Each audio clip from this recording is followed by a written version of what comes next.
Hello, everyone, and welcome to our webinar today from the University of Calgary on our brains and fatigue. Our expert today is Guy Millet, and I will introduce you to Guy in just a moment, but we wanted to take care of a couple of housekeeping things first. Our webinar series is on our University of Calgary scholars. The information presented is a summary of their research. You can submit your questions throughout the duration of the webinar. You should see a box to the left of the presentation, and you can write your questions in there. We will be taking questions throughout the webinar today, and you can keep the conversation going on Twitter. I know a couple of people have already used that, and that hashtag is ExploreUCalgary. So now let me get you familiar with Guy and his work. He's a professor at the University of Calgary's Faculty of Kinesiology. He's head of the Neuromuscular Fatigue Lab within the faculty's Human Performance Laboratory. His research interests are in the areas of exercise, physiology, neuromuscular function, and fatigue. And I'm calling him Guy. He's given us that permission today, Guy Millet. Can you pronounce your name for us, though, so those in the audience probably pronounce it better than I can? Yeah, in French it's Guillaume Millet. Guillaume Millet, lovely, thank you. And I know, Guy, that you often say you don't do your work in isolation, and you have a team you'd like to give a shout out to, so I'll let you do that now. Thank you, Kelly, and hello everyone. Very pleased to be here for this webinar about neuromuscular fatigue and especially our brains and fatigue. So yeah, I'm obviously not working alone on that topic, and you can see the beautiful faces of my team here on this picture. If you want to know more about our lab, you also have the website here. So basically what we do is we try to understand a bit more the physiological, neurophysiological, and biomechanical factors associated with fatigue in athletes, and especially extreme exercise, and also in patients. So back in France, I used to work with neuromuscular disease patients, and I'm still running a project on multiple sclerosis here in Calgary, but we also work in cancer-related fatigue. Okay, maybe give us an idea of what we can expect today throughout your presentation. How are you going to walk us through what you're learning? Sure. So we'll start by trying to define fatigue and locate the origin of fatigue, and we'll start with acute fatigue, which is the fatigue due to an exercise. So you're an athlete and you run a marathon. Why are you fatigued? And we'll differentiate the central and peripheral causes of fatigue. And I'll give a couple of examples of fatigue studies that we have done in both ultramarathon and also exercise in severe altitude. Then I'll talk a little bit about the tools that we are using and the limits of the current tools that we are using to measure fatigue, and showing what we try to develop to address those limitations. And then I move for the second part of the presentation of the webinar, I'll move to chronic fatigue. So chronic experience felt by patients, for instance, in cancer, so cancer-related fatigue, and we'll see whether or not the acute fatigue resistance that we define in the first part of the webinar may or may not play a role in chronic fatigue in patients. And it seems interesting that you would choose those groups because, you know, you look at athletes and then you look at cancer survivors, and you wouldn't think maybe that they have the similarities. Yes, there are some similarities. There are obvious differences. This is not the same. We're not talking about the same type of fatigue, but there are similarities, and I'll try to explain that later in the webinar. Excellent. Please. Okay, so let's start with a definition of fatigue. So fatigue can be defined as a change in physical or mental capabilities leading to an increase of psychological and or energy costs to perform an exercise. Let's say you run at 12 kilometers per hour, then it gets more and more mentally demanding, and also the energy cost of this exercise is increasing. So it's the psychological aspect is really like how hard you feel the exercise is. And the second part, as an exercise physiologist, I'm actually also very interested in the second part of the definition of fatigue, which is decrease of maximal strength and power, whether or not the task can be sustained. And this is what we have here. So if you run, like in blue, you run at 50% of your maximal speed for a certain amount of time, and you measure the maximal strength of your legs, for instance, your triceps, you will see that this maximal strength is reduced progressively, and this is the definition of fatigue. And this is different compared to exhaustion, because at some point you won't be able to continue the task, so you will reach what we call task failure or exhaustion. And this is different compared to fatigue. So again, for the sake of this webinar, we'll use maximal strength reduction or maximal capabilities reduction as our main definition of fatigue. Again, acute fatigue due to exercise. Chronic fatigue is a different story, but related, maybe. So fatigue is a quite complex phenomena. And first, it depends on, obviously, the type of exercise, the duration and intensity of exercise. But so I guess this is a no-brainer. The longer, the more intense exercise, the more fatigue you get. But it also depends on the type of exercise, in the sense that whether or not the exercise is continuous or intermittent, if it's a local or a global, like cycling exercise, etc. Importantly, the person who exercises and his or her characteristics are also very important. In particular, age, sex, fitness level, obviously, also the type of muscles the subject has, like if they have more fatigue-resistant type of muscle fibers or non-fatigue resistant. And you have noticed a difference between the genders when you say sex, there is a difference between a male or a female going through this? Yes, and we are not going to present those data here today, but they're actually, during our ultramarathon studies, we observed the difference between males and females, and interestingly, the females were more fatigue resistant than males for ultra-endurance exercises. Interesting. So other factors that make this fatigue so complicated is that it also depends on nutrition, and it also depends on the environment, for instance, the temperature and altitude. And I'll give you an example about altitude and its effects on brain during exercise. So let's go back to our definition of fatigue, which is a reduction of functional capacity, symbolized here with the green curve, the green line. So I'm doing an exercise and have a reduction of this functional capacity. So the next question is, where does this reduction come from? As you can see on that slide, it's not only about the muscle, the body, as you can see on the picture. Obviously, the muscles get fatigued, but the brain, or let's say the central nervous system, not only the brain, also gets fatigued, and this is less known. And there is an interaction between the two. So the central nervous system obviously will drive the muscles to tell them to contract, but the muscles have also a feedback loop to tell the brain, okay, listen, we are getting fatigued now, so I think you should reduce intensity or you should stop exercise. So we have this feedback loop, which is very important.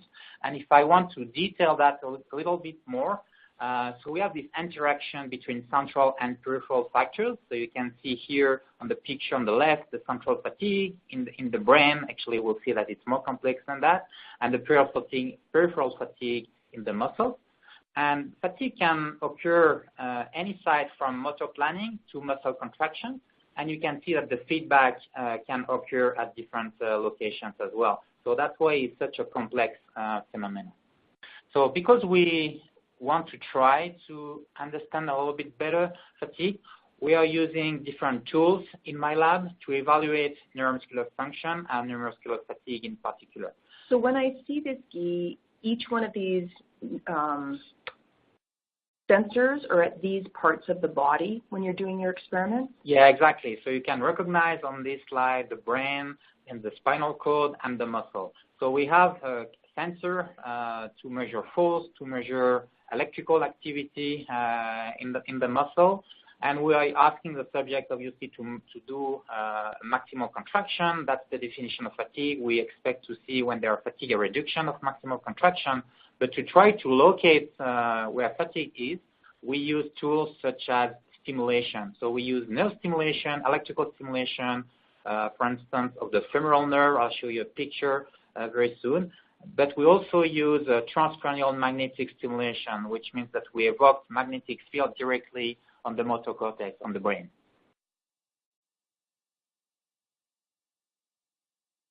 So since this webinar is about our brains and fatigue, we are going to focus mainly on central fatigue, what happens in the central nervous system when we get fatigued. And even focusing on central fatigue is quite complex. Here you have different possible definitions of central fatigue. So an alteration of the cognitive function could be a definition of central fatigue, a change in intermuscular coordination, or even, as we discussed at the beginning, an increase of the feeling of fatigue, the subjective fatigue, RPE, which means rating of perceived exertion. It's also central in a way. But since we have decided to use as the main definition of fatigue a decrease of maximal strength, we are using central fatigue definition as a reduction of what we call percentage voluntary activation. So let me explain what voluntary activation is. So what we do is that we ask the subject here on the chair to do a maximal quadriceps contraction. Of course, we can do that for different muscles, but here this is for quadriceps. So we record what we call the MVC, maximal voluntary contraction, and when the subject reaches his top, we superimpose, you can see the investigator pressing an electrode to the femoral nerve, we superimpose an electrical stimulation. And then we see what happens. If the stimulus induces a superimposed response, a superimposed twitch, it means that the subject was not able to fully drive alone his muscle because the electricity was able to induce more force. And then we do the same thing, we have the subject relax, and we do the same thing when the subject is fully relaxed to just have a reference value. And the closer the superimposed twitch is from the resting twitch, from the reference twitch, and the higher the central deficit. I think it's easy to understand that if we are able to induce more force with the electrical stimulation, artificial stimulation, it means that the central nervous system of the subject was not able to do that. So the muscle can do better, but the central nervous system does not allow to do that. And with fatigue, this is what we have. And in particular during endurance exercises and ultra-endurance exercises, as I will show you in a minute. But we also use transcranial magnetic stimulation to do exactly the same thing. So rather than stimulating the femoral nerve, sometimes we just stimulate the motor cortex, as you can see, my PhD students stimulating the brain of these poor ultra-endurance runners. Now, do you find that the result is the same, whether the stimulation is occurring on the spine or in the brain? Generally speaking, they are well correlated, but using TMS, but I'm not going to address that today. Using TMS, we have other indicators of central fatigue, such as the cortical excitability or inhibition, but this is something that I'm not going to talk about today. This is quite probably too complex for today at least. But this is the same idea to try to superimpose the stimulation and see if we can help the muscle to produce more force. And look what happened when you, as I said, duration is very important, and that's why we study extreme exercise such as ultramarathon, so very long duration. And a couple of studies we have done in France or in Europe where on the Ultra Trail du Mont Blanc, which is a race around the Mont Blanc, 165 kilometers with plus and minus 9,000 meters of elevation. So basically you have to climb the Mount Everest and run down. So obviously we can expect high level of fatigue, and this is what we have. And in particular, we have central fatigue that can be seen on that picture, but we can obviously measure this central fatigue. So we can measure the change in voluntary activation. So this is, for instance, what we obtain before the Ultra Trail du Mont Blanc. So before the race, when the subjects are quite strong, and when we superimpose the electrical stimulation, as you can see, not much happens. However, after the race, so this is the bottom trace, you can see that not only obviously the total amplitude is lower, which is a reduction of force. That's the definition of fatigue. So we have a huge reduction of force. But more interestingly is the fact that now when we superimpose our electrical stimulation, we have a huge response. So obviously the muscles are fatigued, but as you can see on that slide, it means that the central nervous system does not fully drive the muscle anymore. And sometimes people think that this is a way to protect the body against himself so that we are not pushing too far, but this is just an interpretation. But for sure what we can see is that there is a huge central fatigue during after an ultramarathon.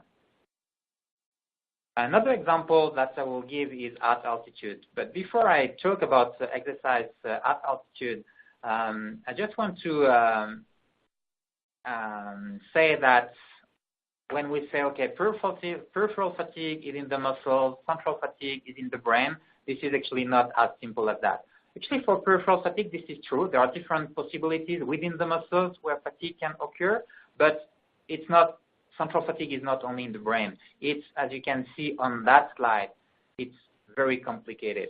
Of course, the brain can be involved, so the motor cortex can be involved, but there are other factors such as the neurons or the motor neurons properties, and very important are the afferent loop that I was talking about at the beginning of the presentation. They really play a role in central fatigue. They play a role in the inability of the subject to fully drive the muscle. And in particular, we have those group 3 and 4 fatigue-sensitive muscle afferents that play a role in central fatigue. And what we have at altitude is even more complex, because not only we have the fatigue due to exercise, but we have in top of that the fatigue due to altitude itself. And this is, again, a very complex, and I'm not going to go into detail in that slide, but as you can see, what we have here is a demonstration of altitude can affect the cerebral blood flow and also the arterial content of oxygen, and this is well known. And so there is a direct effect or a potential direct effect on the brain, but this is the problem is that we know that the fact that we have less oxygen in the blood is also going to increase the muscle fatigue. And if the muscle fatigue, because we have this feedback loop that I was discussing earlier, if the muscle fatigue is increased, then it will affect the central fatigue as well. So we try to find a way to separate the two, and the method that we found to try to see whether or not altitude had a direct effect on performance and fatigue, central fatigue in particular, was this experimental design. So what we have here is a subject contracting his muscle under a full ischemia condition. So we have a cuff preventing the blood or the oxygenated blood to go through the muscle. So no matter what stimulated altitude we are, the muscles are exactly in the same condition. And then we are manipulating the altitude. So we are using different oxygenation. So we are giving the subject more oxygen than at sea level. We are using just the normal sea level condition, and then 2 altitude levels. So a moderate altitude, which is 2,500 meters, or the equivalent, this is simulated altitude, and the severe altitude, the equivalent of 5,000 meters of altitude. So without leaving the lab or being in a special chamber, you're able to trick the body into actually being in those conditions. Yes, exactly. And as you can see, there is a big bag at the back, and this bag contains gas. Of course, the subject doesn't know that, but the bag contains gas with different fraction of oxygen. So we are simulating altitude. This is not a true altitude. Oh, yeah, no. So this person doesn't know which altitude they're at, so they're not even reacting differently. You're getting a true reaction to the condition. Exactly. Okay. Sometimes they can feel it, but not always. And then we are measuring oxygenation at the muscle and at the brain level. I noticed, too, that everybody's sitting so far. They're not actually involved in an activity. Is that on purpose? Yes. Well, for this experiment, the exercise was only biceps contraction, so elbow flexion. But this is an excellent question, and I'm going to address that after I presented the result of this experiment. Okay, but this is a good point, actually. So we have oxygenation of the brain and the muscle. So the results are like so. When we look at the brain oxygenation, we see that there is no difference between, well, sorry, this is the arterial saturation. So I'm going to skip that to go straight to the brain oxygenation or the cerebral oxygenation. And as you can see here, for the 30% oxygen and 21% oxygen content, which is hyperoxia and sea level, there is not much difference. So if you give more oxygen, the brain is not more oxygenated. But if you give less oxygen, then the brain starts to get less oxygenated. So, and it depends on the altitude level. So in green, you see that at moderate hypoxia, the brain is less oxygenated, but relatively moderately. But at 9% oxygen in the air, you can see that there is a huge difference. There is a huge reduction of cerebral oxygenation. What about the muscle? What we wanted in this experiment is to keep the muscle in the same muscle oxygenation state. And as you can see here, we succeeded. There was no difference between the 4 conditions in the muscle. So definitely the muscles were in the same conditions. So only the brain was exposed to different altitude conditions.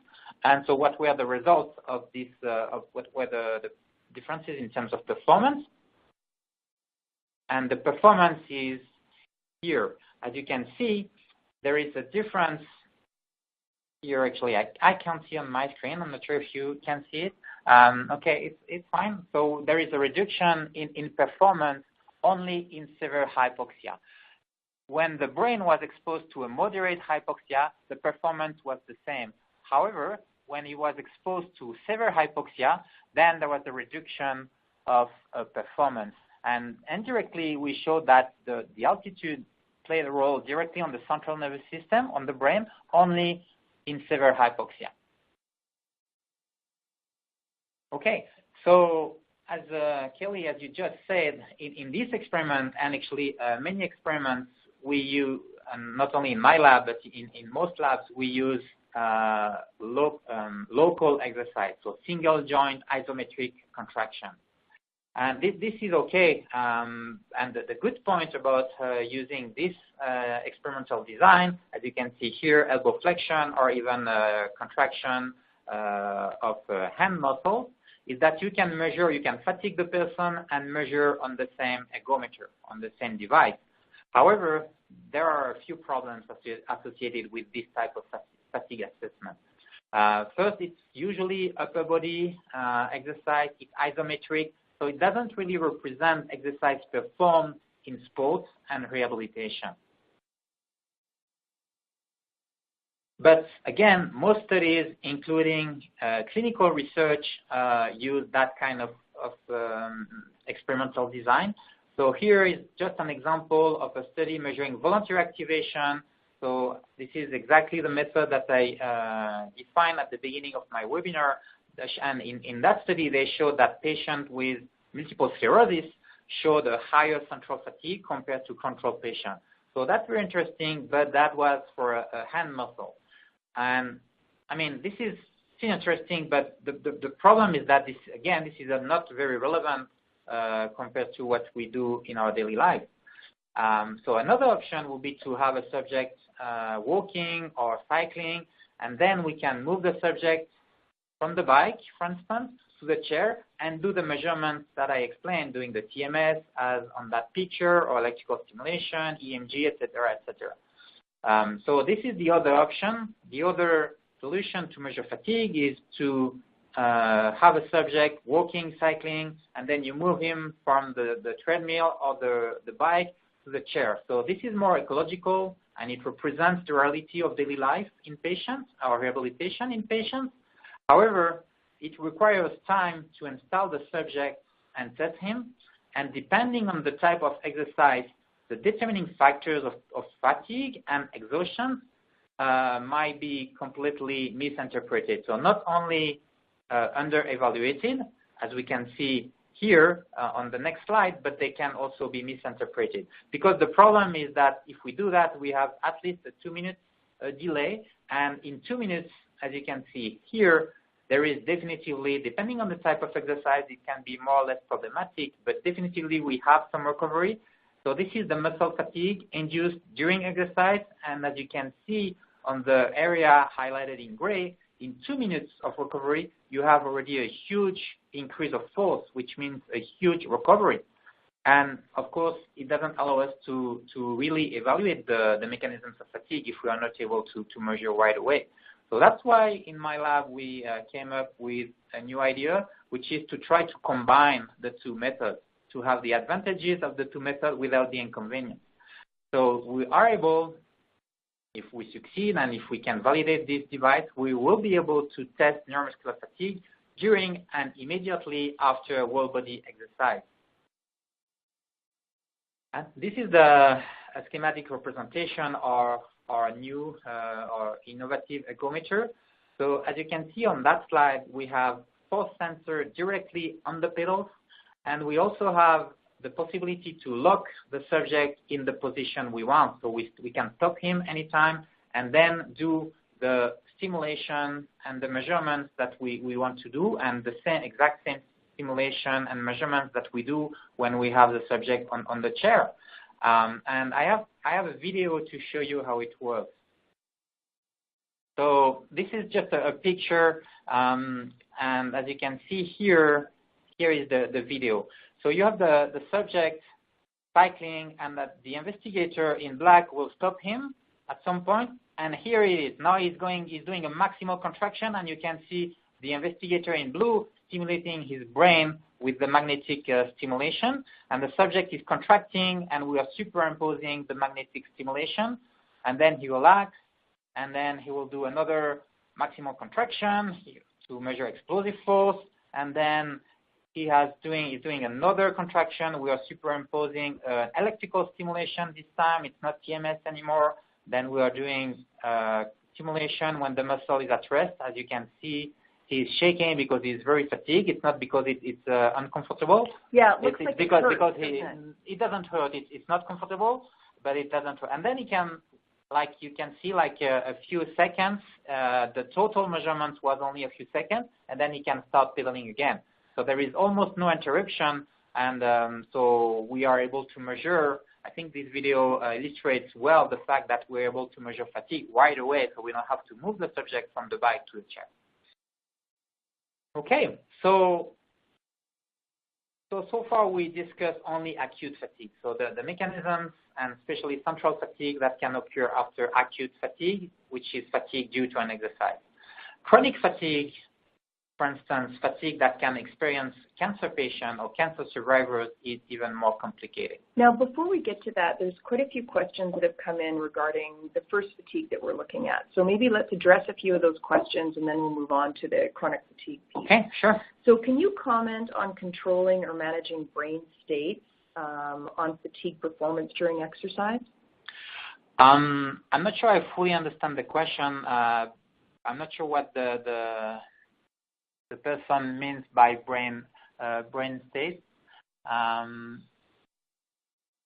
Okay, so no, we are not measuring. So the question was about waves that we can measure during exercise, and we are not doing in those experiments. We are not doing any EEG measurements, so I cannot comment on that. And there is actually not that many studies that have tried to measure those states during exercise. So what we measure is the outcome of the brain. So how much central drive it can send to the muscles. Okay, excellent. And also on the hypoxia levels, do you map them against altitude measurements or just oxygenation? No, it's oxygenation. So we just manipulate the percentage of oxygen in the air. So this is called a normobaric hypoxia. And we know that there are some differences, but I mean, definitively simulated hypoxia is a validated method to study what happened in real altitude. Okay. And another question about the methodology. Have you tested multiple joint movements and how it affects central nervous system fatigue? Okay, so that will be the next step. So I think we already made a huge step forward by being able to measure single joint, but after whole body multi-joint exercises, as I just showed with the video. But it's true that if we are measuring, rather than measuring knee extension by doing isometric contraction, if we do dynamic measurements, we may get different results. And that's actually a good point. And we are, in parallel of developing this new ergometer, we are also working on this topic by trying to still use the ergometer, but in dynamic mode. So what we do is we do sprints. We do what we call force velocity measurement in fatigue states with one of my PhD students. And we want to see if fatigue not only affects strength, but also maximal velocity and maximal power. And we are actually doing that in both young populations and elderly populations. We've had quite a few people ask about the age factor, and I know that is one of the things you consider, but is everything that you're learning applicable to all ages? No, there are specificities. That's the reason why we are doing this study. But again, most studies are performed in single joint exercise. And I'm not saying this is not useful. This is definitely useful. It gives us insight about the mechanisms of fatigue. But we know that the fatigue induced by whole body exercises and the fatigue induced by local exercises is different. So that's why we need to move on more relevant type of exercise. And this is a project that we are currently doing. So I don't have the outcome yet, but we are working on that. Excellent. Thank you. And we'll move forward with chronic fatigue now. Okay. So chronic fatigue, and especially here, the example I will take is chronic fatigue that occurs in cancer survivors. So CRF, cancer-related fatigue, is a severe, unrelenting feeling of fatigue that is not improved by rest or sleep as normal fatigue is. So cancer-related fatigue, or CRF, affects 70 to 100% of individuals with cancer. But even more problematic, so I guess we can understand the level of fatigue, the high level of fatigue during treatment, but probably even more problematic is that it lasts up to months or even years after the treatment is finished. And this is for up to 30% of survivors. And we know that, fortunately, the survival rate increase due to better treatment. So we have more survivors, so that this cancer-related fatigue issue is more and more problematic. So fatigue is the #1 reported side effect by cancer patients, and actually has been found to be the most distressing treatment-related symptom. And because we don't know much about the objective causes of cancer-related fatigue, the oncologists, the physicians actually don't treat fatigue very well. They treat pain, no problem with that, but they don't treat fatigue. And so we hope that by understanding a bit more the causes of fatigue, we'll be able to treat more fatigue, because at the end of the day, this is what we want to do. What we also know is that physical activity is important in fatigue management. So we know that if you increase your level of physical activity, and even if it seems counterproductive, you reduce fatigue. Because people with cancer, they may enter in this vicious cycle of fatigue.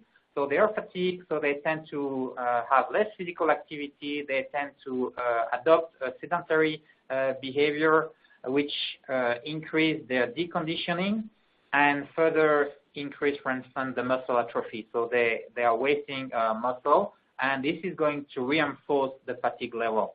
And this is problematic, and you need to get out of this vicious cycle. Illustrated here. So you get more and more sedentary when you are very fatigued. This is a very creative way to walk your dog. I might use that one. It is. Okay, so one question we are specifically interested in is, does the acute neuromuscular fatigue that we are measuring in athletes or at altitude, for instance, does it play a role in chronic fatigue in cancer? And we are not sure yet. It could be, and the reason is presented on that slide. So you have, because of the disease itself or because of the treatment, you may have anemia, so less red blood cell in your blood. You may have cachexia, which is a reduction of muscle mass, and you may have, for a given muscle mass, you may have a reduction of the force produced. It's called the specific force. So because of that, you have altered muscle metabolism, so increased muscle fatigue, as I explained. And this directly has an effect on physical performance and increase of fatigue. But because we have seen at the beginning of this presentation that the peripheral fatigue is increased, and because of the feedback loop, we have an increase of central fatigue. This is another reason why people may decrease performance and feel fatigue actually more. So let's go back to the definition of fatigue. So I already showed this slide before. But acute fatigue is a reduction of functional capacity, for instance, functional strength, maximal strength. And if you do a workload, like a light workload in green, when you stop, normally you recover pretty quickly. Now, if you do a heavier type of exercise, of course, you go further down, and you take more time. It takes more time for you to recover. However, this slide, we can have the exact same slide when we have, instead of having two different workloads, we have the same workload, the same exercise, but one curve in green is someone with a normal fatigue resistance, and in yellow, you have someone with a deteriorated fatigue resistance. And it's the same idea, because even if it's the same load, you're more fatigued, so it takes for you more time to recover. And because you need to do some exercise, I mean, in your daily life, you have to go to a grocery store, you have to clean the house, etc., etc. You may get chronically fatigued. You may have this fatigue accumulation, and you may have this reduction of force. But again, it doesn't explain why subjective fatigue is increased.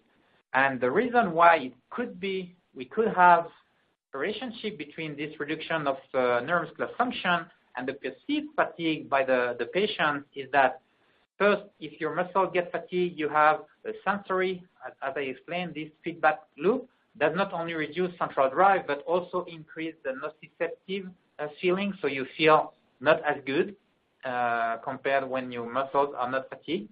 But you also have, if your muscles are not working well, you also have to do the exact same exercise. You have to contract a larger portion of your muscles. And if you do that, you increase what we call the efferent drive from the brain to the muscles. And if you do that, it's likely that you have a copy of this efferent signal to the sensory cortex. So that can also explain why you feel more fatigue. You feel that it's harder compared to someone who is not chronically fatigued. And when you say chronic fatigue, we have a lot of people asking what other things that this study might point towards. So, for instance, like autoimmune deficiencies or concussion concern with fatigue. Are these all relatable, what you're finding with the cancer patients? Concussion and what, sorry? Autoimmune deficiencies. Yeah, so those are, every time we talk about a specific disease, there are specific, probably specific causes of fatigue, and it's very hard in a short period of time. Well, first, I'm not an expert in all these diseases. We are actually starting a project in multiple sclerosis, as I said, so hopefully we'll have soon more insight about the causes of fatigue in this disease. Concussion is probably a different story. We have here at UFC a good group working on concussion, and we actually have started to collaborate, so hopefully we'll be able to do some fatigue stuff in people with concussion soon, I hope. Okay, so what we have here is the possible mechanisms for cancer-related fatigue.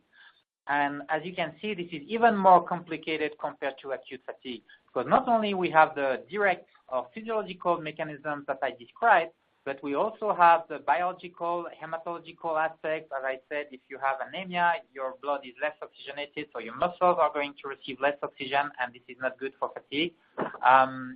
But in cancer, we also have indirect causes of fatigue, like the psychosocial aspect is very important. We know, for instance, that cancer-related fatigue is related to depression to some extent. And we also have the behavioral indirect causes of fatigue. For instance, a very important piece would be the sleep disorders. And as an exercise physiologist, obviously I'm more expert in the physiological mechanisms that could explain, as I detailed earlier. However, in my opinion, it doesn't make sense to study only one mechanism, because we need to consider the big picture. So here, and I'm not going to cite and to read every parameter, but you have a bunch of different parameters that could contribute potentially to cancer-related fatigue.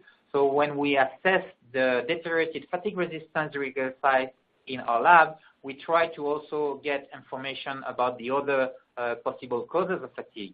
And by doing this initial evaluation, we also hope to better treat fatigue. And because, again, at the end of the day, this is what we want to do. We want to understand, but we mostly want to reduce fatigue in patients. But to better do that, and we know that exercise works, but what we don't know is why exercise works. So again, what we're going to do is we try to evaluate the different potential mechanisms, not all of them, it's not possible, but at least have a taste of each of them by doing blood analysis, by doing body composition measurements, by doing sleep measurements, by doing questionnaires to evaluate the psychosocial aspects, etc., etc. We measure cross-sectional area to get information about the muscle atrophy, which we know is a very important factor in some cancers. And when we do that, we do the testing to then try to design the best possible intervention. And this is like if you're going to see your optometrist. If you have a vision problem, not everybody is getting the same pair of glasses, right? So obviously, you are getting evaluated, and then you get a pair of glasses that is appropriate to the problem you have. But in exercise intervention, what people do is that we know that exercise works, so people are doing a bit of resistance training, a bit of endurance training, but basically everybody is doing the same thing. And in my opinion, it doesn't make sense. I may be wrong, but what we are going to do is we are going to test initially the subject, and based on what we think are the reasons why people are fatigued, we are going to tailor an appropriate intervention, which can be different. Like basically, we don't want to do group training. The intervention will be tailored to the causes of problem of fatigue that we think is the reason why people are feeling fatigue. And here are a couple of examples.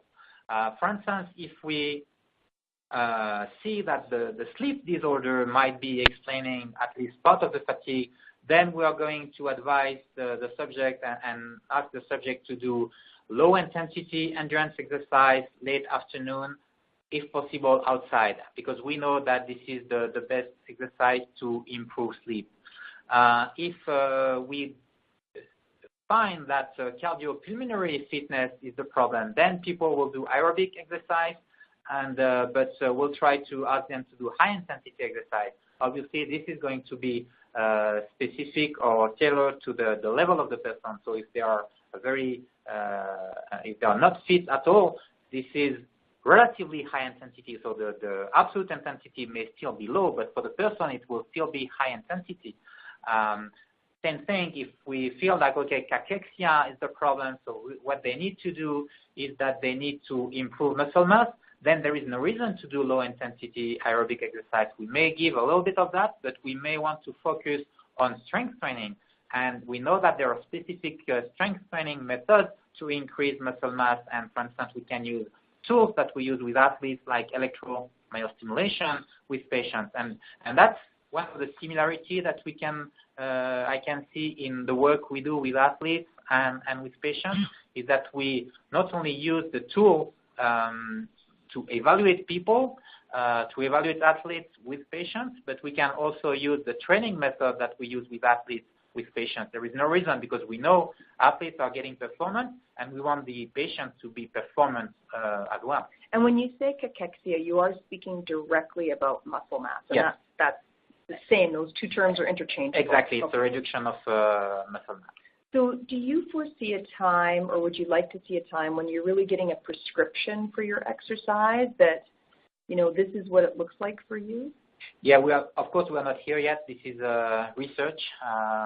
And first, we need to show that we are right. We need to show that when we do a tailored exercise, we can, for the same amount of time, the same amount of energy, that the people are putting in their training protocol, they can get more out of it. They can improve fitness, they can reduce fatigue more, they can improve quality of life more. Because again, this is we haven't started this project that is funded by the Canadian Cancer Society, but hopefully we will succeed and we will show that this is a better way to train people.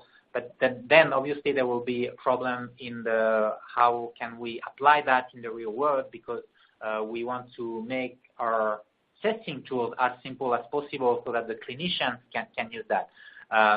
There are probably solutions for that. We are just not here yet. Yes. And this study that you're talking about is getting underway very shortly. Yes. We hope to start in December. In December. And are you looking for patients now to be a part of the study? Yeah, very soon we'll start to recruit patients. So yeah, if you are listening and if you have a high level of fatigue, you can contact me. There will be my email address at the end of this presentation. So to conclude, this presentation was about fatigue and mainly central fatigue. And obviously, we're interested to understand fatigue in athletes, but let's say that our work probably with patients is even more important. So our goal is really to better understand chronic fatigue, for instance, CRF, cancer-related fatigue, to better treat it. And we believe that we can do that by using tailored training intervention.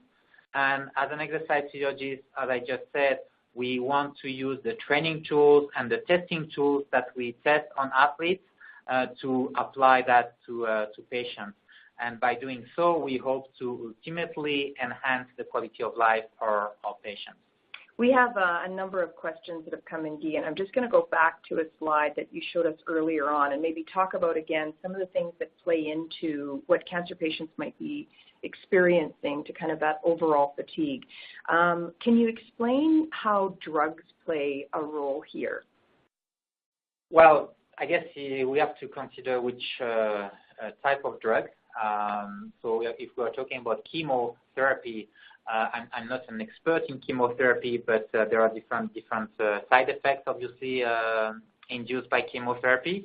And one of the effects that is directly related to neuromuscular function is muscle atrophy, is cachexia. So yeah, of course. So if this is the case, it's because of the drug. So as I said, the different consequences or the reason why people might be fatigued could be due to the disease itself, but could be also due to the treatment. And the drugs that they are taking during their treatment can also play a role in this high level of fatigue. Excellent. Can you also say, a lot of people are asking about the way that you do the study and conduct the study. Would cancer patients be going through the same type of thing like that we saw the man on the bike? Is that the kind of test that you'll be undertaking? Yes, because we also want to use transcranial magnetic stimulation in patients, and we actually have done that already. So there was a first part of the study when we tested already 70 patients, and they can handle that. So we try to minimize the discomfort, and I think this is doable. I don't think that nobody is enjoying this, but it's not painful. It's just it induces some level of discomfort for sure. But again, 70 cancer patients have been tested already. So yeah, we want to do the same test as I showed in the video. Plus, as I demonstrated here, we want to do other type of testing such as the body composition, blood markers, sleep assessments, etc., etc. And we are going to also implement our sleep assessments by doing a real measurement of sleep, not indirect measurements of sleep as we have done so far. Okay, and we have somebody asking about like the conclusion that you can draw from the study, and they're asking, does it mean that if fatigue in the brain or the muscle is caused by lowered blood flow, high-intensity endurance training could create a lasting change? Yes. So again, if we feel that the problem is related to for instance, the muscle being not enough oxygenated or not enough, not fit enough, we'll propose some training intervention that is going to increase that. But it's very likely that although that might be true for some patients, it's very likely that this is not true for all patients, and cancer-related fatigue might be due to other reasons for other patients. So that's why we need to do the full assessment to try to adapt, to tailor the training intervention. Yeah, and I just want to go over again, as you mentioned with the cancer patients, what they can and can't tolerate. We just have somebody asking for a clarification on that. So what is your experience with how cancer patients respond to electrical stimulation? Due to the increases in sensory information, they find it less tolerable. Can you repeat the question, please? So with the experience in cancer patients and the electrical stimulation, due to increases in sensory information, so maybe they're more sensitive to certain things, got it. Do they find that less tolerable? No, I don't think so. Some of them may have found that not very pleasant, but I don't think we had a single subject that refused, if I'm not mistaken, that refused to do the experiment. Again, nobody, including us, nobody enjoy receiving electrical stimulation, but this is doable, and at the end of the day, there are not that many stimulations. So I'm not trying to sell it saying, no, this is nice, please come, you'll see, this is very enjoyable. This is not, but this is only discomfort, this is not pain. Right, and that's a critical difference, because we're not here hurting anyone. We're here to learn and improve things for people. Exactly, yeah. And just to keep talking about that, if people are not able to tolerate the electrical stimulation, like some people may at some point not tolerate the electrical stimulation, but they may still tolerate the magnetic stimulation, and even if they cannot do any stimulation, they can still do the rest of the study, and we'll still get interesting information out of that. And I have a couple people asking about stimulants like caffeine, and they're just wondering if that has an effect on the central and peripheral fatigue. Yes, it has definitively an effect on central fatigue. So caffeine was presented as a way to increase both, or to reduce both the peripheral fatigue and the central fatigue. We now know that this is mainly plays a role at the central level. So definitely you can reduce central fatigue, and you can go further with caffeine. But the problem with these drugs are drugs like caffeine. Like of course, if you take a coffee or two, it's okay. But if you start to take high doses of caffeine or other excitatory drugs, there are side effects at some point. So I strongly discourage people to do that. We have a couple people asking, do we know yet where that balance line is? That what they're finding is if they exercise too much, they're more fatigued. It's like, where's that line? I guess they have to play with the level of physical activity they are doing, and but I would say that it's very unlikely that if we are talking about people with cancer, it's very unlikely that they are doing too much. Very unlikely that they are doing too much. But this is at some point you have to receive feedback from the training you are doing from exercise physiologists or physicians.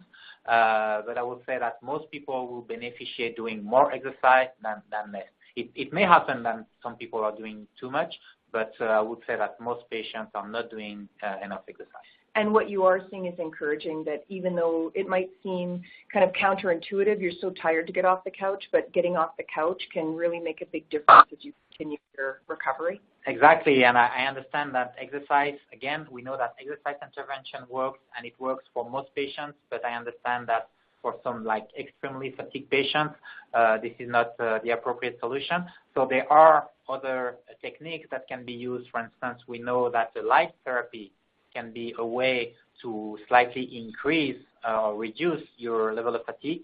So for those patients, I will start with doing other types of intervention, and when they are ready to start exercise, then jump into an exercise training protocol. Okay, and we're also talking about a slow progression here. You're not telling people, hey, get off the couch and start a marathon. We're talking about small increments. Is that correct? And that's also the beauty of doing the testing, because we can, even if we want them to do sometimes high-intensity exercise, this is, again, high-intensity relative to their initial level. So if they are very fatigued and are not fit at all, then this what we call high intensity will still be a low intensity. So again, we can adjust the intensity to the level of the person. And somebody's asking, do you test cancer patients during treatment or following or both? In our study, we test only after treatment. So we are, because treatment is something that is going to, I guess we have seen that, I guess one take-home message is that fatigue is very complicated, but that's why also it's so exciting. But if you add in addition of this complexity, if you have the complexity due to treatment, then it's starting to be a nightmare. So we try to, for now, to focus on survivors. We experience high level of fatigue, and hopefully at some point we will be able to also include people during treatment, but that's for the future. And in your studies, Guy, we also have people asking if you've noticed any foods which can reduce brain fatigue. Well, we talk about caffeine, for instance. Mm-hmm. So yeah, any food that can increase arousal of the brain can reduce fatigue. But so like there are different foods that can play that role. And also what we should recommend is obviously a diet as healthy as possible. So, and again, that's another thing probably that we know works to reduce fatigue. I'm not saying that exercise is the only way, and the proper nutrition definitely helps to reduce fatigue as well. So just the normal classic recommendation of a healthy diet. We have a question now from an athlete coming from kind of earlier on in your talk. Can athletes plan training when going through an anxiety or mental fatigue period? That's a very good question too. I would say no. And the reason is that if I go back to this slide that I have here, showing the chronic fatigue accumulation. So this is what happened. This slide is about the functional capacity, so a progressive reduction of functional capacity. But if you rather than having functional capacity, if you have perceived exertion, you will have the exact opposite. So you will experience some increase of feeling of fatigue and some recovery. But then if you have anxiety due to problems in your life, etc., you may recover slower. So if you increase the amount of training load in this particular state of anxiety, you may accumulate stress and fatigue, and you may enter in a state that we call overreaching or overtraining. So no, I will definitely, recovery has to take into account the mental state of the person, not only physical state. Okay, thank you. And just to go back on your tests that are going to be occurring with a new set of cancer patients, will the subjects have to be in Calgary? Yes. Yeah, that will be training intervention will be in Calgary. So unfortunately for not, we can only recruit people in Calgary, in the Calgary area, please. Yeah. So that they can drive. Some training sessions may be at home, but there will be training sessions in our lab or in our faculty of kinesiology. Okay, and they're just looking for a clarifier again. At this point, we are just looking at cancer survivors and not into any of the other areas like fibromyalgia or concussion-related injuries or anything like that. Unfortunately, for now, we have only two big fatigue or clinical fatigue research going on, one in cancer and one in multiple sclerosis. So I hope that in the future we will be able to also work in other diseases, but because we have to also limit ourselves to a specific population to be able to do good research, unfortunately for now we cannot test those people. And as I said earlier, hopefully people with concussion will be soon a population of interest for our fatigue studies. Okay. Thank you so much. May I just acknowledge the people working with me in top of the people in my group. I'm also working with other people in other labs in France, Australia, Norway, Slovenia. and I also would like to acknowledge my funding agencies. Absolutely, because we couldn't do this important work without the backing of many funders and organizations. Exactly. And yeah, if you have more questions, I'll try to address each of them. I cannot promise depending on the number of questions, but here is my email address and again my website lab. Guy, thank you so much. Guy is one of the researchers that we're looking at their work in these webinar presentations. We have a number of different ones coming up. I'll let the audience take a read through those, and I'd like to tell you that you can sign up for all of these webinars at our website at ucalgary.ca/explore/collections. Now, when you go to the website, take some time to poke around because you can take a look at a lot of scholars' work. You can download ebooks, watch videos on the outcome of their research. If you have any ideas for future webinars for us, we would like to hear from you, and you can contact us directly at exploreucalgary@ucalgary.ca. I thank you today for all your questions. As always, there's more questions than we have time for answers. And Guy, I would like to thank you once again for your terrific presentation today. Thank you.